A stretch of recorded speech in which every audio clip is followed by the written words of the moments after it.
Hello guys, welcome back to my YouTube channel. ഈ video ഞാൻ കുറച്ച് ദിവസം മുന്നേ എടുത്തു വെച്ചതാണ്. സൗദിയിലായ സമയത്ത് നമ്മൾ റിയാദിലേക്ക് പോയ ജേണി ഞാൻ ഒരിക്കലും അപ്ലോഡ് ചെയ്തിട്ടുണ്ടായിരുന്നില്ല. ഞാൻ ഷോർട്സ് ആയിട്ട് മാത്രം ചെറിയ ചെറിയ ക്ലിപ്സായിട്ട് മാത്രമേ ഇട്ടിട്ടുന്നുള്ളൂ. അപ്പോൾ ആ ഒരു ജേണി ആയിട്ട് പോയി കാണിച്ചു തരുന്നത്. നമ്മൾ ദമാമിൽ റിയാദിലേക്ക് ട്രാവൽ ചെയ്യാണ്.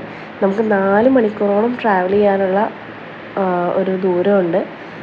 ഭയങ്കര ദമാം ടു റിയാദ് എന്ന് പറഞ്ഞത് ഒരു വൺ വേ ആണ്. പക്ഷേ പോകുന്ന വഴിക്ക് അധികം മരുഭൂമികളാണ്. ഇപ്പോൾ തണുപ്പ് സീസൺ ആയതുകൊണ്ട് തന്നെ ഒരുപാട് പേര് ടെൻറ്റ് കെട്ടി താമസിക്കാൻ വരാറുണ്ട്. അപ്പോൾ അതൊക്കെ നിങ്ങൾക്ക് ഇതിൽ കാണാൻ പറ്റും. അവർ അവിടെ ഒരു 10-15 ദിവസം അല്ലെങ്കിൽ ഒരാഴ്ചയൊക്കെ വന്ന് ടെൻറ്റ് കെട്ടി താമസിക്കും. അതല്ലെങ്കിൽ ടെൻറ്റ് വാടകയ്ക്ക് കൊടുത്ത് അവിടെ താമസിക്കാറൊക്കെ ഉണ്ട്. അങ്ങനെ നമ്മൾ ട്രാവൽ ചെയ്ത് തുടങ്ങി കുറച്ച് കഴിഞ്ഞപ്പോഴേക്കും സൺസെറ്റായി. അതിന് നമ്മൾ ഭക്ഷണം കഴിച്ചു. റിയാദിലെത്തി. അത്യാവശ്യം നല്ല റഷ് ഉണ്ടായിരുന്നു. പ്രത്യേകിച്ച് വീക്കെൻഡൊന്നും അല്ലെങ്കിൽ കൂടെ നല്ല റഷ് ഉണ്ടായിരുന്നു. വളരെ ശ്രദ്ധിച്ചാണ് നമ്മൾ ട്രാവൽ ചെയ്തത്. നമ്മൾ റിയാദിൽ ബോളിവുഡിലാണ് പോകുന്നത്.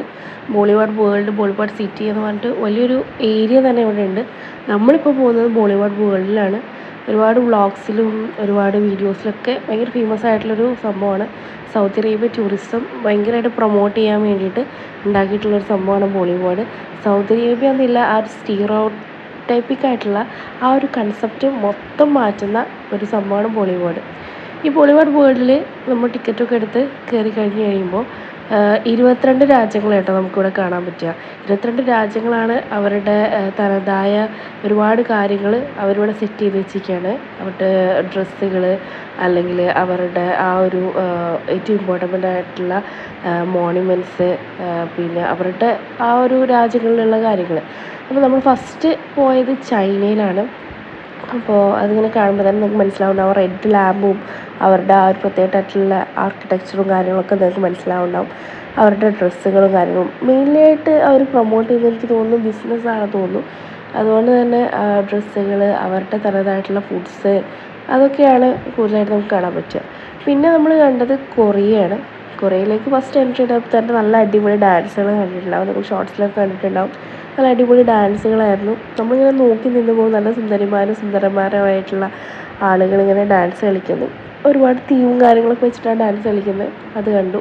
പിന്നെ കുറച്ചങ്ങോട്ട് പോയപ്പോൾ ബാലി, ഇന്തോനേഷ്യ ബാലി, ആ ഒരു സംഭവമാണ് കണ്ടത്.